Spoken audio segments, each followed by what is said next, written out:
Today I'm going to talk about balance. My work literally keeps me on my toes. I travel a lot, and most of my travel take me to places which are completely abundant in nature. And nature is very interesting. It teaches you so many things. One thing which has stuck with me, which I've learned from nature, is balance. The mountains and the meadows, the climate and the crop, the snow and the river, they're all interdependent, they're interconnected, and yet they strike a beautiful balance. And that's actually what makes nature so beautiful. So, how is the balance in your life? You're juggling with so many things. There's work and life, there's passion and purpose, there's relationships and self. How do you balance between all of this? A simple way to find out how well balanced you are is to create a wheel of life and mark all those sections there which you think are important for you. It could be wellness, it could be finance, your career, your relationships, your food, creativity, whatever is important to you.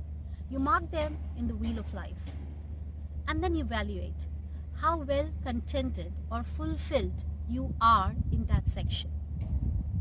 And if you feel there is some section which you are absolutely contented and fulfilled, or you've done enough work, feel happy about it. And if you feel there is some section which is actually asking for attention, screaming for attention, it's time to pause and see what can you do to address that section. How do you create time? How do you create strategies to make sure that that particular section requires your attention and you give that attention to? Strategies which you can implement to create this balance for yourself is number one, is prioritize.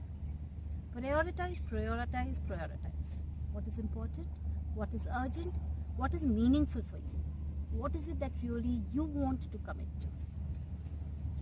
Once your prioritization is done, reach out to people whom you think are doing really well in the sections where you need help.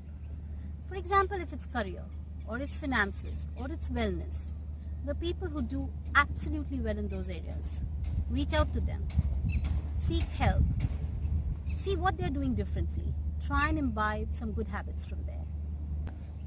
Number three is make small changes. Heavy plans, lofty plans are great to look at in the paper, but make those small changes, but implement those changes on a daily basis, a little bit of every day. And number four, review. A periodic review after a month or a quarter is very essential. It tells you where you have come from where you started. It tells you whether you're on the right path or not. It tells you whether you need some more help in that area or not. Remember, you're doing this to create a balance for yourself. You're doing this so that this balance gives you more contentment, more happiness in whatever you're doing. So what are you waiting for? Let's start today.